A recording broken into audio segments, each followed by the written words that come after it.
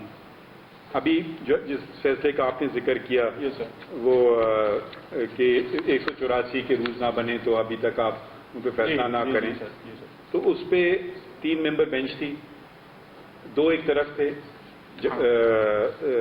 Majority میں، میں امین الدین خان جی، ایک ہمارے بھائی کی رائے کچھ اور تھی، جسٹس شاہد وحید، ٹھیک ہے، سر آنکھوں پر۔ اس کے بعد ہم نے ایک چھوٹا سا لکھا order of the court, by a majority of 2 to 1 یہ فیصلہ ہے. ٹھیک ہے, ایک یہ مثال ہے.